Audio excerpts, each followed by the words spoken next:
سب سے پہلے آپ کی خدمت میں اور تمام معزز و مکرم و واجب الاحترام ناظرین و سامعین کرام کی خدمت میں سلام عرض کرتے ہیں، اور آپ سب کو بھی تعزیت شہادت سید الشہداء و آپ کے اصحاب باوفا اس کی مناسبت پر تعزیت و تسلیت عرض کرتے ہیں۔ جیسا کہ آپ نے بھی اشارہ کیا اور ہماری گفتگو بھی اسی موڑ پر و اسی مرحلے تک پہنچی کہ تاریخ کے اندر و قرآن کریم نے جو واقعات بیان کیے ہیں اس کے اندر جو نبرد حق اور باطل ہے اس نے کون کون سے مراحل طے کیے ہیں اور اس نے کن کن ادوار کو گزارا ہے، اور آج جو ہمارے سامنے ایک انتہائی پیچیدہ زمانہ، ایک انتہائی پیچیدہ طور پر حق اور باطل کی نبرد ہو رہی ہے۔ خلاصتاً اگر دو مراحل جو پیچھے طے کیے تھے وہ آپ کی خدمت میں اگر عرض کر دیے جائیں کہ سب سے پہلا جو حق اور باطل کا مرحلہ تھا کہ جب ایک انفرادیت حاصل ہے، یعنی حق اور باطل ایک فرد کے اندر منحصر ہے، اور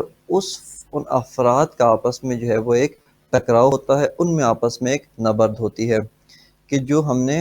حضرت آدم علی نبینا و علیہ وعلیہ السلام آپ کے دو بیٹوں کی شکل میں اس کو ملاحظہ کیا، اور جب حضرت نوح نے ساری کوشش کر لی تو اس کے بعد بارہا خداوند متعال کی بارگاہ کے اندر جو ہے وہ یہ اپنا گزارش پیش کی، اپنی رپورٹ پیش کی کہ خدایا یہ نتیجہ نکلا ہے،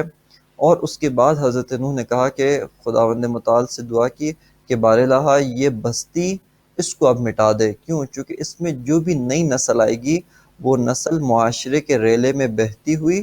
خود بخود فاسق و فاجر ہوتی جائے گی۔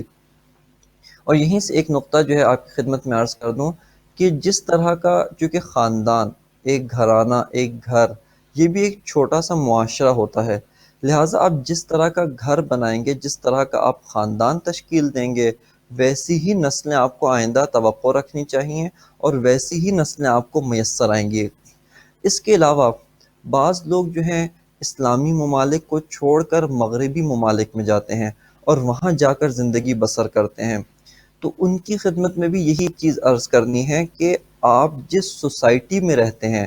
جس سوسائٹی میں آپ کا اٹھنا بیٹھنا ہے اور آپ کی نسلیں ہیں، آپ یہ نہ گمان کریں کہ ہماری اولادوں کے اوپر اس سوسائٹی کا کوئی اثر نہیں ہوگا۔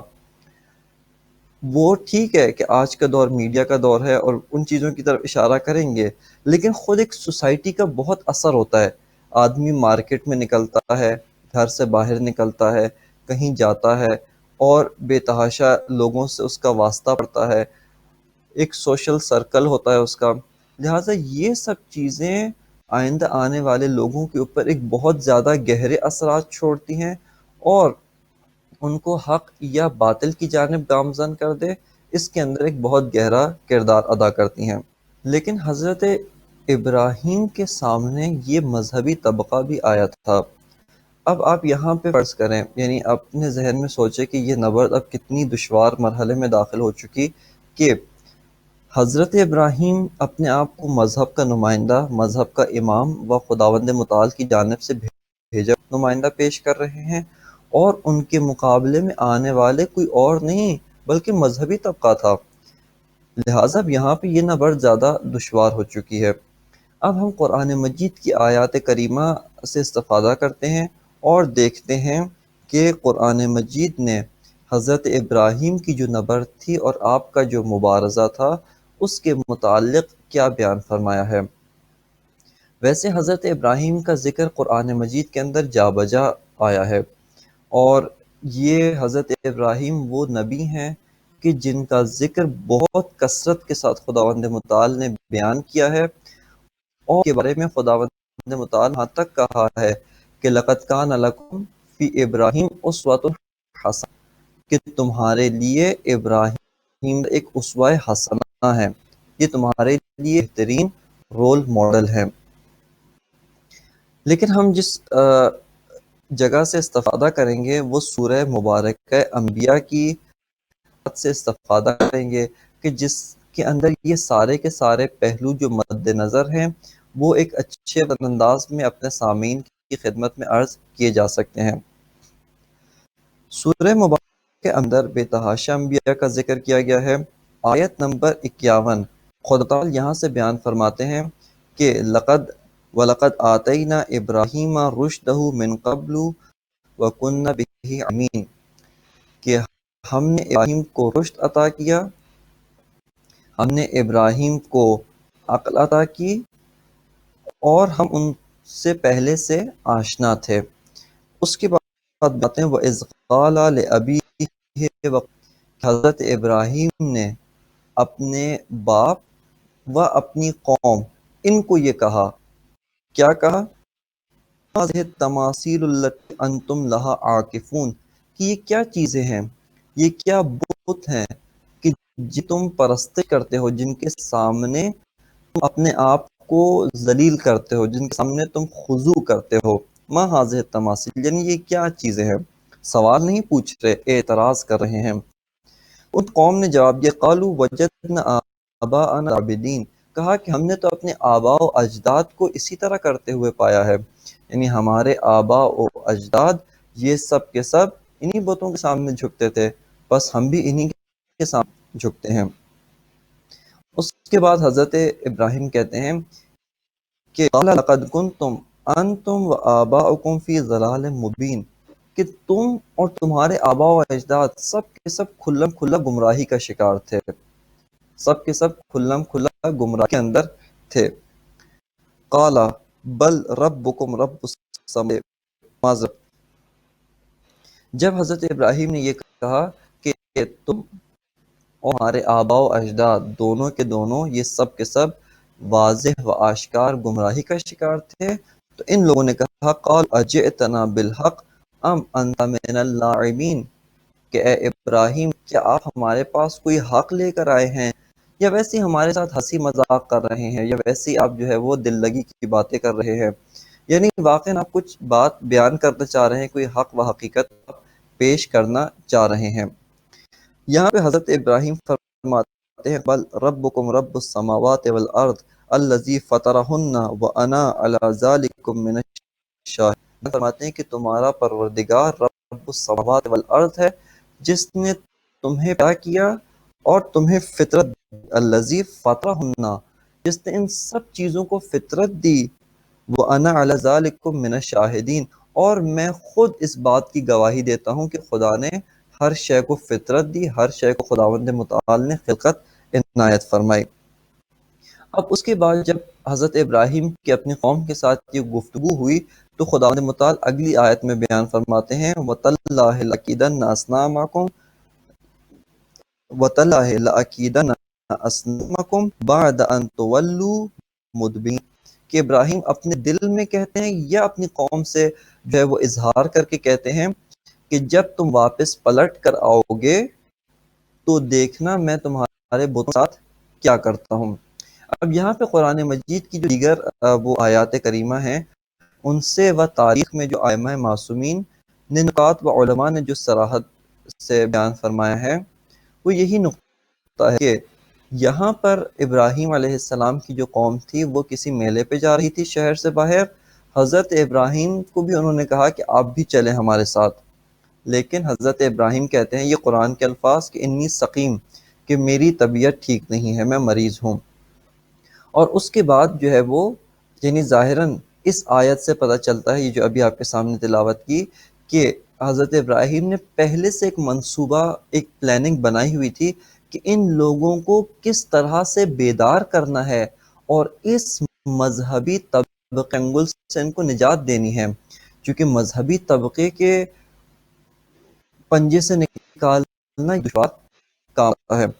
فَجَعَلَهُمْ جُذَاذًا إِلَّا كَبِيرًا لَهُمْ لَعَلَّهُمْ إِلَيْهِ يَرْجِعُونَ، یہاں پہ خداوند متعال بیان فرماتے ہیں حضرت ابراہیم نے سب کے سب کو ریزہ ریزہ کیا، پاش پاش کیا، مگر جو سب سے بڑا بت تھا اس کو چھوڑ دیا تاکہ یہ لوگ کچھ سمجھ سکیں۔ قالوا، اب جب یہ لوگ واپس آئے ان کی قوم، قالوا من فعل هذا بآلهتنا انه لمن الظالمین، انہوں نے کہا کہ اوف، یہ ہمارے خداؤں کے ساتھ کس نے کر دیا، اور جس نے بھی ایسا کیا یقیناً وہ تو بہت بڑا ظالم ہے۔ قالوا، اب انہوں نے کہا کہ سمعنا فذکرہم یقال له ابراہیم، کہا کہ ہم نے ایک نوجوان، ایک جو ہے جوان کو سنا جو ہمارے بتوں کا تذکرہ کیا کرتا تھا یعنی برے الفاظ میں، اور اس کو ابراہیم کہتے ہیں، یقال لہ ابراہیم، یعنی اس کو ابراہیم پکارا جاتا ہے۔ قالوا فاتوا به علی اعین الناس لعلهم یشهدون، تو یہ جو مذہبی طبقہ تھا اس نے کہا کہ اس کو سب کے سامنے لایا جائے، اس کو سب کے سامنے پیش کیا جائے تاکہ لوگ یہ دیکھ سکیں کہ ہمارے خداؤں کی توہین کس نے کی ہے۔ جب حضرت ابراہیم آ گئے تو اس کے بعد جو ہے وہ یہ لوگ اب گفتگو حضرت ابراہیم کی اور اس مذہبی طبقے کی شروع ہوئی، اور وہ گفتگو یہ تھی، قالوا اانت فعلت هذا بآلہتنا، یا ابراہیم، کہ ابراہیم آپ نے یہ ہمارے بتوں کے ساتھ کام انجام دیا ہے؟ قال، حضرت ابراہیم جواب دیتے ہیں، بل فعلہ کبیرہم ھذا فاسألوہم ان کانوا ینطقون، فرماتے ہیں کہ نہیں، یہ میں نے نہیں کیا بلکہ یہ جو تمہارا سب سے بڑا بت ہے اس نے کیا ہے، اور تم چاہو تو اس سے پوچھ لو۔ یعنی یہاں پر گویا اس طرح کا حضرت ابراہیم نے ظاہراً سینیریو پیش کیا ہوگا کہ یہ بڑا خدا ہے تمہارے نظریے کے مطابق، اور اس نے اپنے چھوٹے خداؤں کو کوئی حکم دیا ہوگا، انہوں نے نافرمانی کی، غصے میں آ کر اس نے ان کو پاش پاش کر دیا۔ خب فرجعوا الى انفسهم فقالوا انکم انتم الظالمون، اب حضرت ابراہیم جس نقطے کی جانب ان لوگوں کو متوجہ کرنا چاہتے تھے وہ یہ نقطہ تھا کہ یہ بت تو بولتے نہیں ہیں، تم ان سے پوچھو، ان سے کلام کرو، یہ تمہاری بات کا آیا جواب دیتے ہیں نہیں دیتے۔ جب حضرت ابراہیم نے یہ نقطہ پیش کیا، فرجعوا الی انفسہم، تو ظاہری بات ہے کہ جو ان کا اندر کا ضمیر تھا، جو ان کا اندر کا فطرت تھی، اس نے کہا، اس کی طرف جب ان لوگوں نے رجوع کیا، وہ پلٹ کے دیکھا، فقالوا انکم انتم الظالمون، کہ ابراہیم ظالم نہیں ہے بلکہ تم ہی لوگ ظالم ہو، یعنی تم ہی لوگ گمراہ ہو۔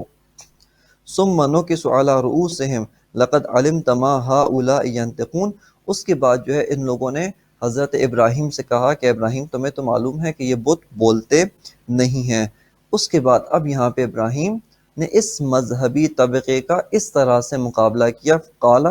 افتعبدون من دون اللہ ما لا ينفعکم شیئا ولا یضرکم اف لکم ولما تعبدون من دون اللہ افلا تعقلون۔ بس آپ نے مشاہدہ کیا کہ اب حضرت ابراہیم کے مقابلے میں ایک مذہبی طبقہ آ گیا تھا، اور جو ہے اس کے بعد وہ ماجرا پیش آتا ہے کہ جس کے اندر حضرت ابراہیم کو آگ میں ڈالا جاتا ہے۔ اب یہاں پر جو علماء نے تحلیل اور بیان کیا ہے، انالیسس کیا ہے کہ آگ کتنی بڑی تھی، کہا کہ اتنی بڑی آگ تھی، اتنی طویل آگ تھی کہ جب وہ آگ انہوں نے جلائی تو اب یہ جو جلانے والے ہیں خود ان سے آگ کے پاس نہیں جایا جا رہا، اتنی حرارت، اتنے اس کے شعلے، اور وہ آگ جب آسمان پہ اوپر بلند ہو رہی تھی تو پرندے دور دور سے گھبرا کے بھاگ رہے تھے کیونکہ اس قدر اس کی حرارت تھی۔ خوب اب یہاں سے آپ سوچیں، یعنی اور یہ نقطہ جو ہے وہ ہمیں انالیسس سے حاصل ہوتا ہے کہ اتنی بڑی آگ دو چار افراد، دو چار مذہبی لوگ یہ آگ نہیں بنا سکتے، بلکہ ظاہراً ان لوگوں نے یہی کہا کہ آپ عوام الناس کو بھڑکایا کہ اپنے خداؤں کا دفاع کرو، اور جس نے تمہارے خداؤں کی توہین کی ہے اس سے انتقام لو اور خداؤں کا تقرب حاصل کرو، یعنی مذہب کے نام پر ابراہیم کو جلا رہے ہیں، اور مذہب کے نام پر انہوں نے یہ آگ بھڑکائی اور یہ آگ جلائی۔ بس آپ نے مشاہدہ کیا کہ یہاں پر حضرت ابراہیم کا مقابلہ صرف معاشرے کے عام لوگوں سے نہیں تھا، بلکہ یہاں پر حضرت ابراہیم کا مقابلہ ایک مذہبی طبقے سے تھا۔ یہ ایک اس نبرد کا حصہ تھا۔ دوسری جو نبرد کا حصہ تھا جس کو قرآن مجید نے تفصیلاً ذکر کیا، اور اس کی آیات کریمہ کو ہم اختصار کی بنیاد کی تلاوت نہیں کرتے، وہ جو حضرت ابراہیم کی گفتگو نمرود کے ساتھ تھی، جس کے اندر نمرود اور حضرت ابراہیم آمنے سامنے ہوتے ہیں، اور یہاں پر جو ہے ان دونوں کے درمیان گفتگو ہو رہی ہے۔ یعنی اب آپ یہ دیکھیں کہ حق کا نمائندہ و امام برحق ابراہیم در مقابل حکومت کھڑے ہوئے ہیں، ایک حکومت و حاکمیت کے مقابلے میں ابراہیم یہاں پر کھڑے ہوئے ہیں و اظہار حق کر رہے ہیں۔ اور ان کے درمیان جو گفتگو ہوئی وہ بھی یہی تھی کہ نمرود جو اپنے آپ کو خدائی کا دعویٰ کرتا تھا، ابراہیم نے یہ اس سے کہا کہ نہیں، تم خدا نہیں بلکہ رب السماوات والارض جو ہے وہ خدا ہے۔ اس نے پوچھا کہ کیا دلیل ہے اس کی خدائی پر؟ کہا کہ میرا رب وہ ہے کہ جو ہر شے کو زندہ کرتا ہے اور مارتا ہے۔ نمرود نے کہا یہ تو کوئی بہت بڑی بات نہیں، میں بھی زندہ مار سکتا ہوں۔ اور پھر اس نے لوگوں کو دھوکہ دینے کے لیے فوراً کیا کہا کہ زندان سے 2 لوگوں کو لایا جائے، دونوں کو سزائے موت ہو چکی تھی، تو اس نے کہا کہ ایک جس کو سزائے موت ہو گئی اس کو میں نے معاف کیا، دوسرے کو ابھی پھانسی پر لٹکا دیا۔ وہ کہا دیکھو میں نے بھی مار دیا، میں نے بھی زندہ کر دیا، حالانکہ اس نے یہ ایک دھوکہ دیا، لوگوں کو ایک ڈسیو کیا، ایک ڈسیپشن، اور لوگوں کو فریب دیا، اور لوگ اس کے فریب میں آ گئے۔ یہاں پر اب ایک نقطہ جو بہت ہی لطافت اور ظرافت کے ساتھ، وہ یہ کہ حضرت ابراہیم نے اس کے سامنے کوئی فلسفی بحث شروع نہیں کی، یہ نہیں کہا کہ نہیں موت اور حیات اس کو نہیں کہتے، تم لوگوں کو دھوکہ دے رہے ہو، چونکہ اس صورت میں بات پیچیدہ ہو جاتی اور عوام الناس کبھی بھی اس قدر گہرائی میں نہیں جاتے ہیں۔ وہ تو یہی کہتے، بات الجھ جاتی، حق واضح نہ ہو پاتا۔ حضرت ابراہیم نے فوراً ایک ایسی چیز ذکر کی کہ جو اس شخص کے، اس ظالم بادشاہ کے کنٹرول سے باہر تھی، اور کہا کہ میرا رب وہ ہے کہ جو مشرق سے سورج کو نکالتا ہے، اگر تم بھی خدا ہو، تم بھی خدائی کا دعویٰ کرتے ہو، تو تم مغرب سے اس کو نکال کر دکھا دو۔ یہاں پہ قرآن کی اصطلاح ہے کہ فَبُہِتَ الَّذِی کَفَرَ، کہ یہاں پر کافر مبہوت ہو گیا، اب اس کے پاس کوئی جواب موجود نہیں ہے، اب وہ کیا کرے، اب اس کے پاس کوئی اور جو ہے وہ کہنے کو بات نہیں ہے۔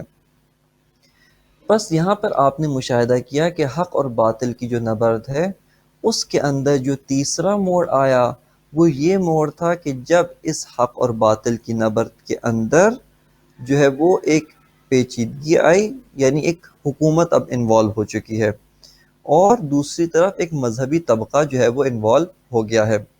اب ہم اس داستان کو لے کر اور آگے بڑھتے ہیں، اور یہاں تک کہ اب حضرت ابراہیم کو خداوند متعال نے کہا کہ ایک اپنے فرزند کو فلسطین میں چھوڑ دیا، حضرت اسحاق ان کو فلسطین میں چھوڑا، وہ وہاں پر لوگوں کو دعوت تبلیغ دیتے تھے، اور دوسرے فرزند حضرت اسماعیل جو رسول اللہ کے جد امجد بھی تھے، ان کو جو ہے حضرت ابراہیم نے اپنی والدہ کے ساتھ جو ہے وہ سرزمین جو موجودہ مکہ ہے اس زمانے میں، یعنی ایک سرزمین ریگستان، بیابان، صحرا، جہاں پر نہ پانی تھا نہ دانا تھا، وہاں پر جا کر چھوڑ دیا۔ اور وہ ماجرا کہ زمزم نکلا گرد، جب چشمہ نکلا تو پرندے آنا شروع ہوئے، لوگوں کے قافلے یہاں سے گزرنا شروع ہوئے، آہستہ آہستہ وہ جگہ آباد، اور پھر وہاں پہ ابراہیم علیہ السلام اور اسماعیل علیہ السلام نے وہاں پر کعبۃ اللہ کو تعمیر کیا۔ اس کے بعد سے اب جب ہم فعلاً جو ہے حضرت اسحاق کی طرف آتے ہیں، تو آپ کی نسل میں سے حضرت یوسف ہیں، کہ یہ سارے جو ہے انبیاء، یعنی حضرت اسحاق کے فرزند حضرت یعقوب، حضرت یعقوب کے فرزند حضرت یوسف، حضرت یوسف جو ہے مصر جاتے ہیں بھائیوں کے فریب کے نتیجے میں، اور وہاں پر جا کر حضرت یوسف ایک حکومت تشکیل دیتے ہیں، حکومت حق، اور وہاں پر بھی حضرت یوسف کے مقابلے میں یہی 2 طبقات آتے ہیں کہ پہلے ایک حکومت باطل، معاشرہ تو باطل ہے ہی ہے، معاشرہ تو بت پرست ہی ہے، لیکن ساتھ اس معاشرے کے اندر ایک مذہبی طبقہ موجود ہے جو اس وقت کے کاہن، اس وقت کے جو میجیشینز و ساحر و جادوگر تھے، اور دوسرا جو تھا وہ حکومت وقت تھی۔ بس یہ 2 طبقات تھے، وہ حضرت یوسف علی نبی و علیہ، آپ نے بھی انہی سے 2 طبقات سے مقابلہ کیا، وہ خداوند متعال کی جو تدبیر تھی کہ آپ خواب کی تعبیر بیان کریں گے، وہ آپ جو ہے وہ اس طریقے سے بادشاہ کی نظروں میں محبوب ہوئے، اور آپ سبب بنے کہ مصر کو وہ پوری تمام جو اسلامی، اس وقت تو اسلامی نہیں تھے، یعنی تمام جو لوگ تھے، جتنے بھی سرزمینیں تھیں اور جتنے بھی لوگ تھے، ان سب کو قحط سے نجات دیتے ہیں۔ اس کے نتیجے میں جب حضرت یوسف کو حکومت ملتی ہے تو حضرت یوسف تمام بنی اسرائیل کو مصر بلوا لیتے ہیں، یعنی ان کی جو اپنی اصلی سرزمین فلسطین تھی اس سے وہاں ان کو سرزمین مصر کے اوپر بلاتے ہیں، اور یہ بنی اسرائیل اس طریقے سے مصر پہ آ جاتے ہیں۔ اب یہاں اس کے بعد سے پھر حضرت موسیٰ ان کا زمانہ آتا ہے کہ یہ حضرت یوسف کی وفات ہوتی ہے۔ ان کی وفات کے بعد جو وہاں کے ظالم طبقہ تھا، حضرت یوسف تو اس فرعونوں کے سلسلے سے تعلق نہیں رکھتے تھے، آپ کا تو اس فرائنہ کے سلسلے سے تعلق نہیں تھا، بلکہ آپ تو بنی اسرائیل تھے، آپ ایک آؤٹ سائڈر تھے، اوورسیز سے آپ آئے تھے، لیکن چونکہ آپ کی صلاحیت، آپ کی لیاقت، آپ کی قابلیت و استعداد، اس بنا پر آپ حاکم بن گئے۔ لیکن جب آپ کی وفات ہوتی ہے تو بنی اسرائیل میں کوئی بھی اس قدر مضبوط شخصیت نہیں تھی کہ جو حکومت کو سنبھال لے، لہٰذا حکومت کا سلسلہ دوبارہ انہی فرائنہ کے ہاتھ میں پہنچ جاتا ہے، وہ فرعون ان کے ہاتھ میں پہنچ جاتا ہے اور وہ بنی اسرائیل کو دوبارہ سے غلام بنا لیتے ہیں۔ اب یہاں پر ایک اور چیز جس کی طرف ہم نے ملاحظہ کرنا ہے وہ یہ ہے کہ اب یہ گورنمنٹ آہستہ آہستہ ایک باطل کا کلچر تشکیل دیتی ہے، ایک باطل کی ثقافت بناتی ہے، اور ثقافت کے اندر جو ہے وہ لوگوں کے اذہان کو بھی جو ہے ایک طرح سے کنٹرول کیا جاتا ہے، ان کے مائنڈ سیٹ کو بھی بنایا جاتا ہے اور ان کے مائنڈ سیٹ کو بھی چینج کیا جاتا ہے۔ لہٰذا فرائنہ نے کیا کیا، یہ جو فرعون تھے انہوں نے دو سازشیں چلیں۔ ایک سازش یہ تھی کہ بنی اسرائیل کو غلام بنا کے رکھتے، اور چونکہ ان کے پاس میجیشینز تھے، نجومی تھے، انہوں نے بتایا تھا کہ اس آپ کے حکومت کو ختم کرنے کے لیے کوئی منجی آئے گا، کوئی نجات دینے والا آئے گا، لہٰذا آپ بچوں کو قتل کریں، ان کے بنی اسرائیل کی اولادوں کو قتل کر دیتے تھے، اور ان کی عورتوں کو اپنا غلام بنا لیتے تھے، شہوت رانی کے لیے، اپنی ڈیزائرز کو فلفل کرنے کے لیے ان سے استفادہ کرتے تھے۔ اس طرح کا اب ایک کلچر بن گیا۔ اس زمانے میں حضرت موسیٰ آتے ہیں، اور اب حضرت موسیٰ کا جو مقابلہ ہے وہ صرف ایک سادی گورنمنٹ نہیں ہے، ایک سادی سے حکومت نہیں ہے، بلکہ اب حضرت موسیٰ کا مقابلہ ایک حکومت سے بھی ہے اور ساتھ ساتھ ایک کلچر سے بھی ہے، ساتھ ساتھ یہ سب لوگ جن کے ذہنوں کے اندر ان جادوگروں کا جادو بیٹھا ہوا ہے، یعنی راسخ ہو چکا ہے، اور ان کے اوپر ایمان لا چکے ہیں، ان کے اوپر بھروسہ کر چکے ہیں، ان کے خلاف سوچنا بھی قبول نہیں کرتے، اور نہ صرف یہ کہ زبردستی تلواروں کے زور پر انہوں نے یہ قبول کیا، نہ بلکہ انہوں نے یہ دیکھ کر خود جو ہے وہ اس کو قبول کیا۔ اب حضرت موسیٰ نے اس ثقافت کو بھی ختم کرنا ہے کہ یہاں پر خداوند متعال نے جو حضرت موسیٰ کو معجزات دیے وہ معجزات بھی ایسے ہی تھے کہ جس نے اس کلچر و اس ثقافت کو ختم کیا۔ ساحروں نے کیا ثقافت بنائی تھی، اپنے آپ کو بہت مضبوط، خداوند متعال نے حضرت موسیٰ کو عصا و اژدہا کا معجزہ دیا کہ آپ جب زمین پر پھینکتے ہیں تو اس وقت وہ ایک بڑے اژدہے میں تبدیل ہو جاتی ہے، اور سارے ساحروں کی جو کلچر تھا، جو انہوں نے ثقافت بنائی ہوئی تھی، اس ساری ثقافت کو انہوں نے ختم کر دیا۔ اس کے علاوہ ید بیضا، یعنی ہاتھ جیب میں ڈال کر اس کو باہر نکالتے تھے، آپ کا دائیں ہاتھ سے اس قدر نورانیت، اس نور نکلتا تھا کہ لوگوں کی نگاہیں خیرہ ہو جاتی تھیں، اور لوگوں کو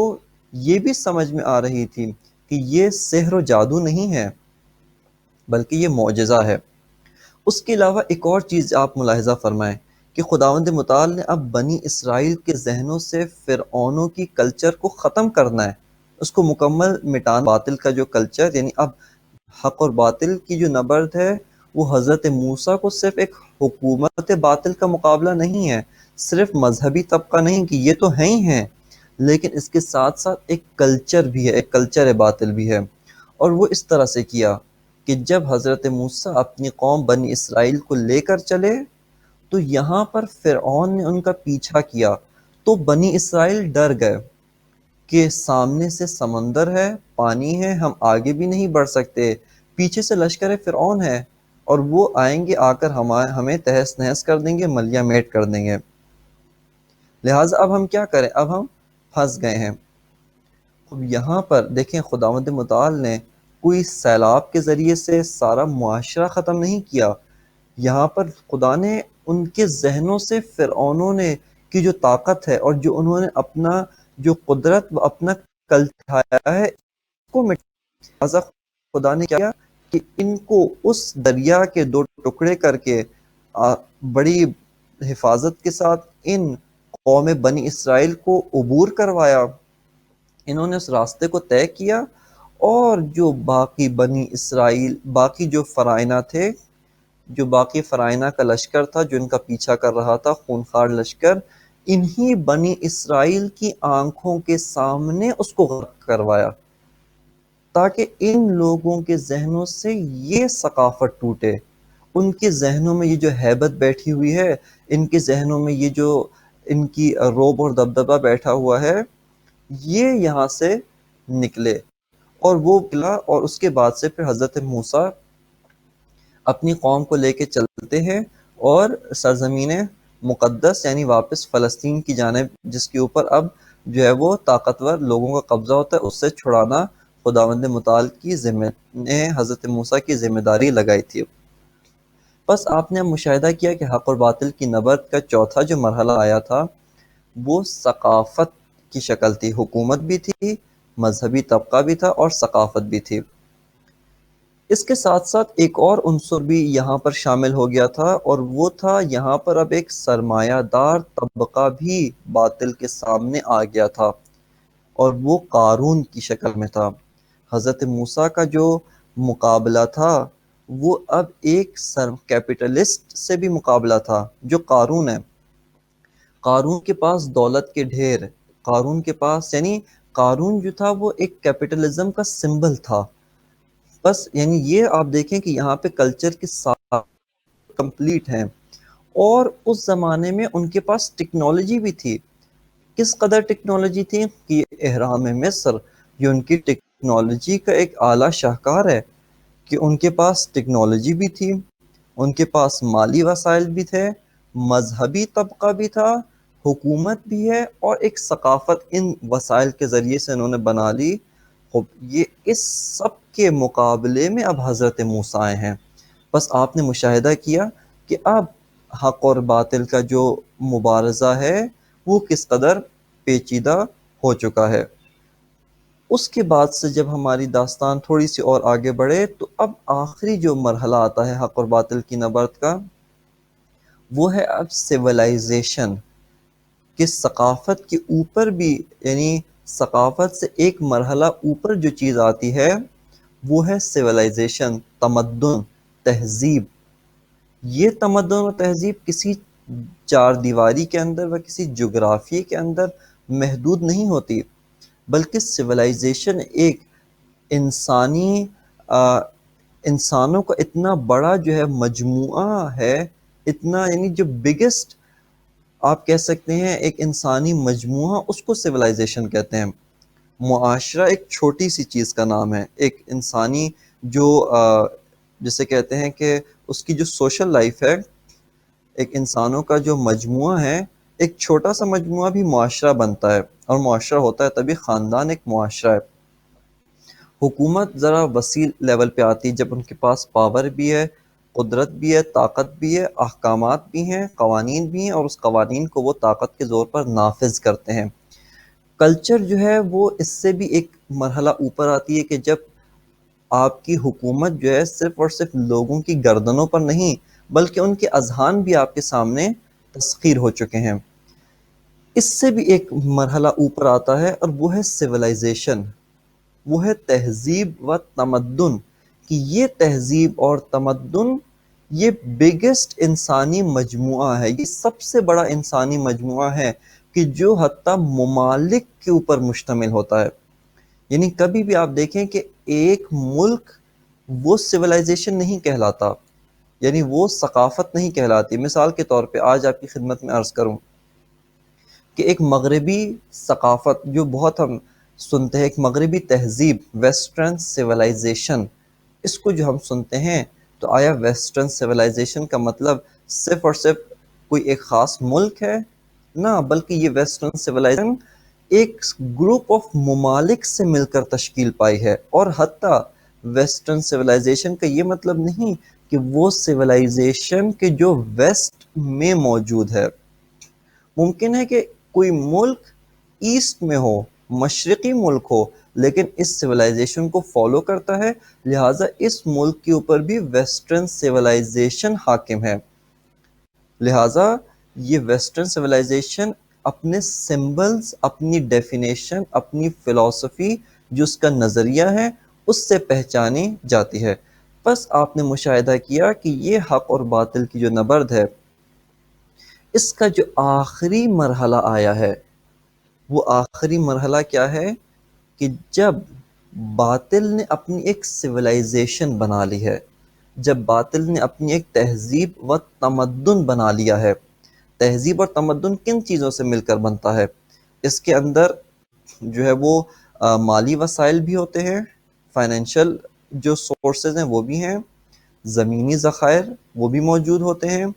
اس کے علاوہ اس کے اندر جو ہے کلچر بھی ہوتا ہے، ایک ثقافت بھی ہے۔ ثقافت کے اندر لباس، ثقافت کے اندر آپ کی زبان آتی ہے، ثقافت کے اندر تعلیمی نظام، یہ ساری چیزیں آتی ہیں، ثقافت کا حصہ ہیں یہ سب کچھ۔ اس کے علاوہ اور کیا چیزیں؟ ایک مذہبی طبقہ بھی موجود ہے، ایک مذہبی ریچولز، ایک مذہبی جو بزرگان ہیں وہ بھی ان کے اندر موجود ہیں۔ اور اس کے علاوہ ایک تاریخ بھی ہوتی ہے۔ سویلائزیشن وہ ایک سال دو سال میں نہیں بنتی، بلکہ کم از کم نصف صدی لگتی ہے ایک سویلائزیشن کو ڈیولپ ہوتے ہوئے۔ تبھی آپ دیکھیں یہ جو تاریخ کے جو کلچرل سائٹس ہوتی ہیں، یہ بھی اس سویلائزیشن کا حصہ شمار کیے جاتے ہیں۔ بلڈنگ سٹائل، بڑی بڑی مثال کے طور پہ ویسٹرن سویلائزیشن کو ایک جو بہت بڑا جو سمبل ہے، بڑی بڑی عمارتیں، یہ ویسٹرن سویلائزیشن کا ایک سمبل ہے۔ میوزک اسی کا حصہ ہے، میڈیا اسی کا حصہ ہے۔ خب یہ ساری چیزیں، یہ سارے کمپوننٹس،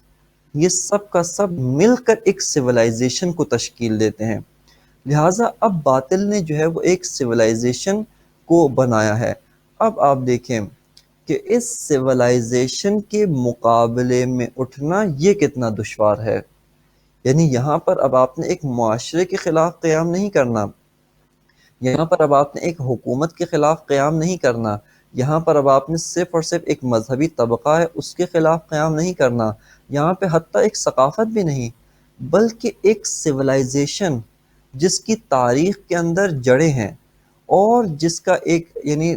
جو ہسٹوریکل بیک گراؤنڈ بھی ہے، ٹیکنالوجی بھی اس کے پاس موجود ہے، فائنینشیل ریسورسز بھی ہیں، میڈیا بھی ہے، بھرپور طاقت و توانائی ہے، اور یہ ساری چیزوں کے ساتھ ساتھ اس کے پاس ایک گروپ آف کنٹریز بھی ہے، ایک اس کے پاس جو ہے وہ